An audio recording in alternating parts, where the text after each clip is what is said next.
When you break down those 3 hours and 14 minutes, what you see is most of that time spent in a few apps, a few social media apps, a few streaming video apps. And then a lot of the rest of the time, the long tail of time spent on your mobile phone is being spent in browsing.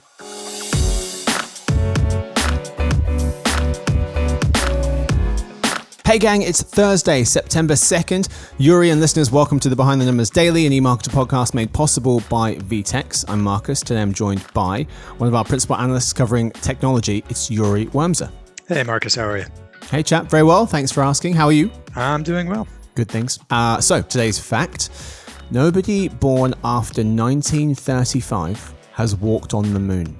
So the last person, that's insane. The last person to have the honor of walking on the moon was American astronaut Eugene Andrew Cernan. The 11th and last person to walk on the moon during the Apollo 17 mission. But it was Charles Duke, the 10th person to walk on the moon, who was born the latest of anyone who's ever walked on the moon, October the 3rd, 1935.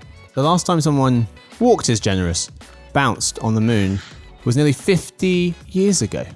So the last time was 1972. In 1972, in case you're wondering what happened then, the first hand calculator was invented, and The Godfather and The Poseidon Adventure were hit movies. So it wasn't recently. I feel like I should go check on things. Just see what's going on up there. NASA, if you're listening, let me know.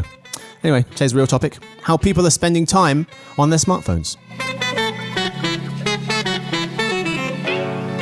Yory, today we're talking all about smartphones and how much time people are spending on them. We'll also talk a little bit about other mobile devices, tablets as well. And we'll talk about, time spent, what the pandemic has done to time spent, some of the different activities that folks are doing across those devices, maybe some standout categories maybe folks aren't too aware of that are becoming popular. We'll start with what happened to time spent. For context, for background, 9 out of 10 Americans have a smartphone, 9 out of 10.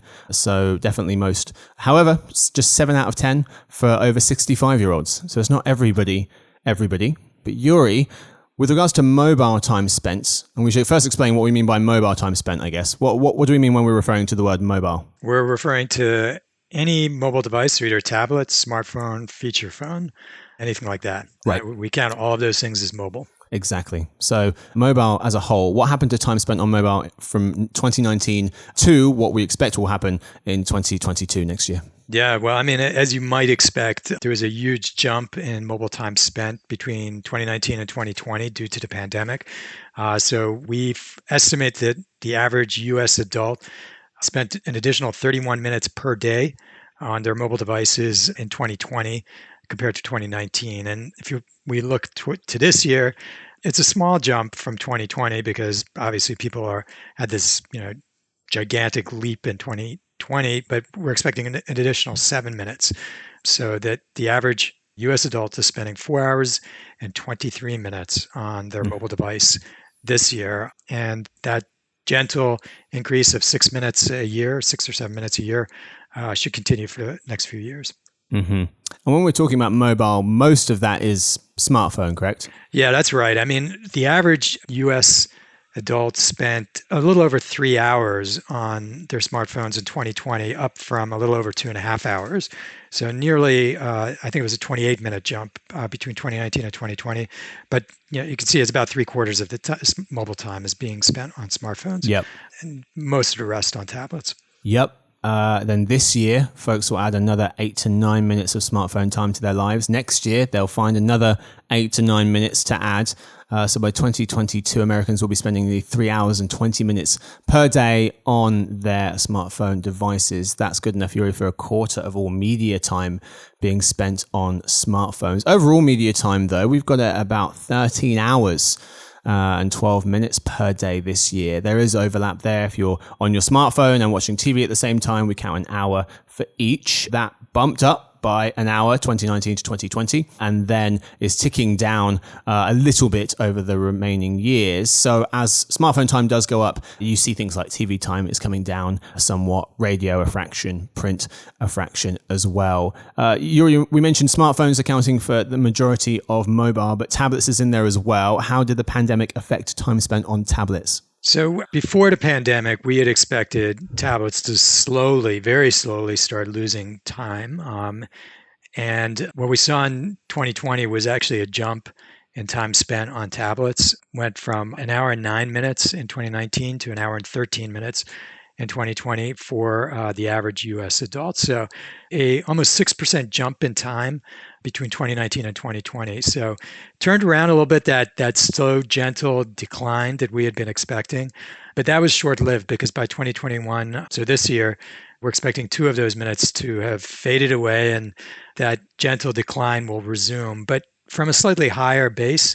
So tablets actually benefited, but it only temporarily paused the decline in time spent that we were expecting. Does the kind of calming of the pandemic, if you will, have a direct correlation with reduced mobile screen time? So what I mean by that is, as the world gets a better hold on the pandemic, people go outside more, resume some of those more normal quote unquote activities. Are we going to see, or are we seeing a decline in time spent using mobile devices? I think the most surprising thing to me is that we're not really seeing a decline in time spent on mobile as a result of the pandemic. We're seeing much smaller growth.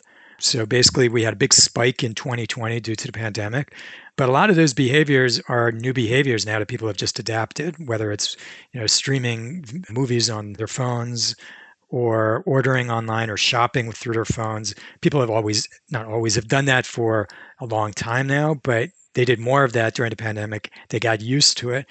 And even if the trajectory of the growth is not the same this year, most of that new time is sticky. People aren't giving up that behavior. So yes, as people return to a more normal type of life, we're seeing slower growth, but we're still seeing growth. You mentioned that word sticky. Which pandemic gains in mobile time spent will be most persistent in your opinion? Well, definitely time spent in apps. So people are spending more time in apps and they're spending it in a few apps. So there was a huge jump in mobile video, in social networks, time spent on social network, in games, in mobile messaging. Most of that time is going to be sticky. Mobile video in particular, you're going to see that behavior really stick. Social networks, what we're seeing is virtually all of that time sticking, but very low growth this year. We're expecting a very slight decrease in time spent on games this year because people supposedly have more time outside of the house. But even so, the vast majority of the gains in 2020 are staying pretty much across categories. Mm-hmm. Some categories are keeping all of their gains and continuing pretty rapid growth, like video. Others, like gaming and social media, are having smaller gains in 2020 or a slight shrinkage. Mobile messaging is another one that's seeing a loss in 2021. But in general, pretty much all categories are keeping their gains. So I want to go through some of the categories a bit more detail in a second. But in terms of, you mentioned apps, in terms of the ratio between how much time is spent in app versus in browser, what are we at the minute?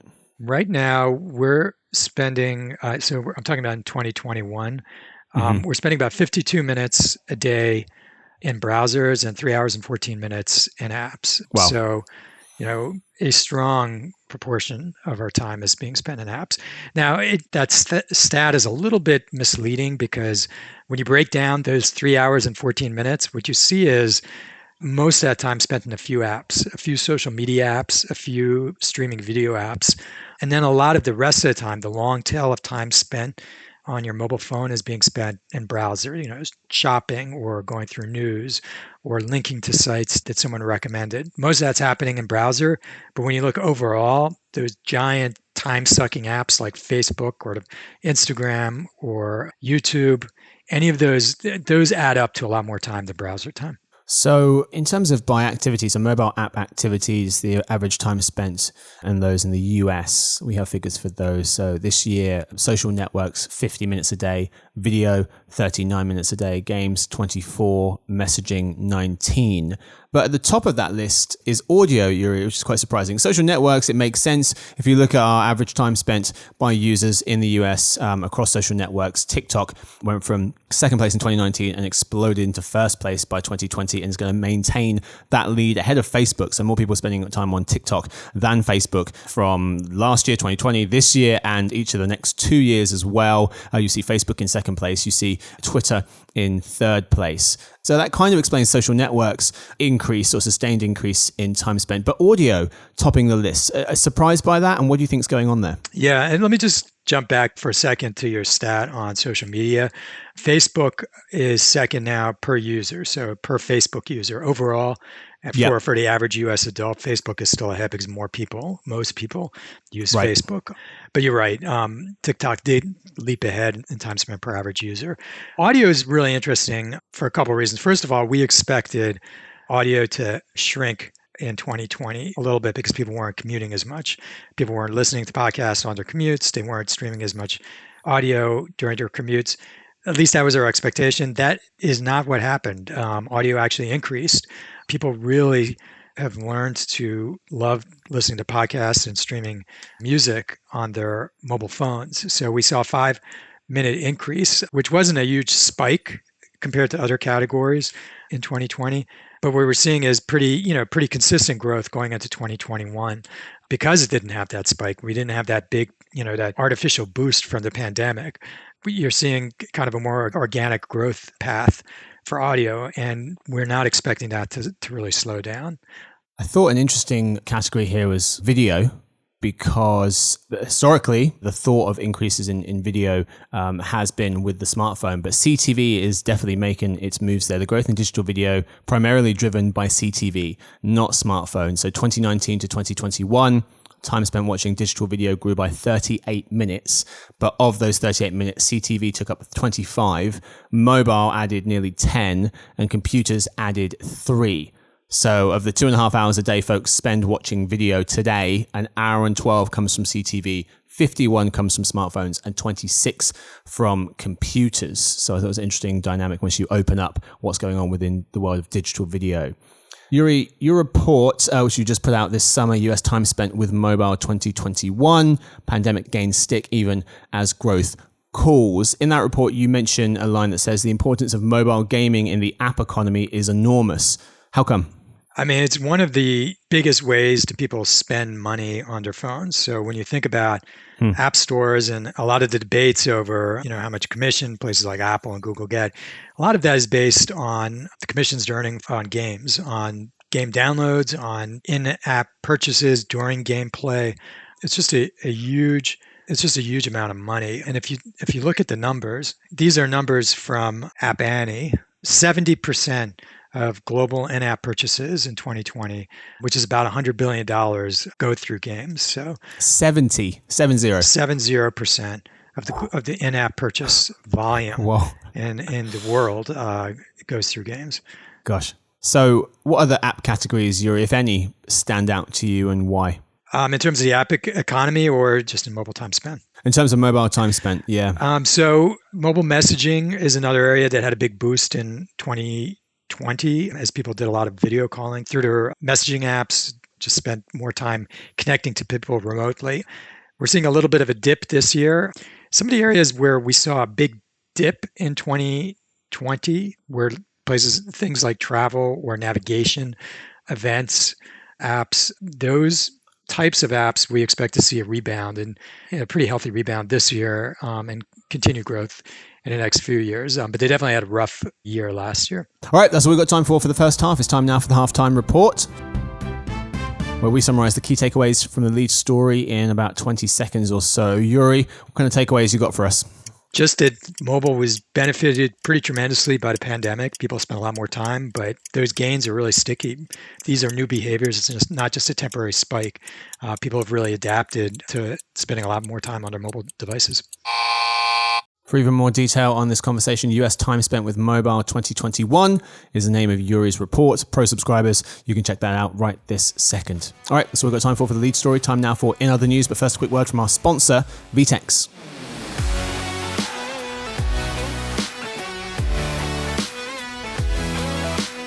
Everyone is talking about digital transformation, but what does it mean in real life? Digital Insider is a new podcast series about the digitization of retail, where business leaders, academics, and thinkers discuss how businesses are transforming and give their perspectives, practical advice, thought process, and lessons learned. Go to digitalinsider.com to learn more or listen to it on Spotify, Apple Podcasts, or wherever you get your podcasts. All right, folks, we are back today in other news. Apple is not slowing down, a bill that aims to impose new rules for app stores, and a little bit of research on mobile shopping behavior. Story 1. Tim Cook has been CEO of Apple for exactly 10 years and 1 week, which is insane. When he took over, Apple's market cap was $330 billion. Today, it's the most valuable company in the world with a market cap of $2.5 trillion. That'll be 7 times higher where it was 10 years ago. So it's done okay. It's now 1.5 times the size of Amazon and Google's respective market caps and 2.5 times Facebook's. And it's not slowing down. Apple just posted its largest Q2 profit in its 45-year history, $22 billion in profit in April, May, and June, notes Tim Higgins of the Wall Street Journal. Revenue was up 36%, reaching over $80 billion. iPhone sales were up 50%, 50 year on year, accounting for nearly half of the money the company makes. Yory, what do you make of Apple's position at this moment? I mean, it was a monster quarter, and it was a monster quarter on the back of their devices. I mean, they did well across the board, across all product categories, but that 50% growth in the iPhones is insane, and they gained users from Android. They had great stickiness with their own buyers. It's just a phenomenal year for them, and they also didn't have a lot of problems with the chip shortages that some other companies had. So, yeah, great point. Just great quarter for them in that regard. A few details by device. So in 2015, iPhone sales made up 66% of Apple's revenue, so 2/3. Today, half. Today it's 50%. Second point, Macs and iPads got a decent boost from the pandemic-fueled work-from-home movement, as expected. Services business, the App Store and Apple Music made $8 billion in 2011. The past 4 quarters, they've made $65 billion. So this doing pretty well. And in terms of a few other categories, eyeglasses apparently reported to be in the works for 2022, 2023, and an iCar, electric and self-driving, reportedly set for 2024, notes The Economist. We'll see about that. Story 2. Senators introduced a bill mid-August that aims to impose new rules for app stores. It's called the Open App Markets Act and aims to, as John D. McKinnon of the Wall Street Journal explains, quote, boost competition and consumer protections by placing new restrictions on how the stores operate and what rules they can impose on app developers, close quote. For example, the bill would ban App Store operators from requiring use of their own in-app payment systems, notes Margaret Harding McGill of Axios. Some of the new bill's fans say Apple and Google act as gatekeepers to the mobile ecosystem. Apple and Google, on the other hand, would retort, we maintain high standards and consumers and businesses benefit from the stores. Yory, can you see this bill eventually changing anything?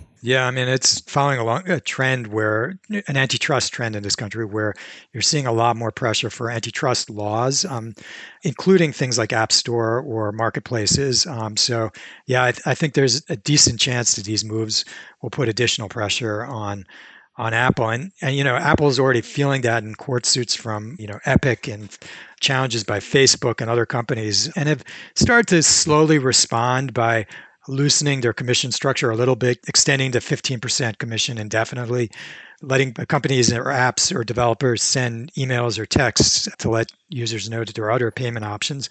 But that Apple makes their money on these commissions, so it's going to be a real battle. Yep, indeed it will. Story 3, Americans will spend 4.5 hours a day on mobile, says InMobi. That's an hour and 10 minutes longer than folks spend watching TV each day. It's also 1/3 of all media time, they say. Within InMobi's research on mobile shopping behavior, they found a number of things. Number 1, people are most likely to notice mobile ads in social apps. Number 2, why people have a brand's app is because the offers and the ability to pay through it and then less time waiting in line. Number 3, people with a brand's app are 19% more likely to visit their store. And number 4, nearly half of all consumers do research on items while shopping in store. Yory, what jumped out to you about the research and why? Just the huge impact of social media ads on retail, tremendous.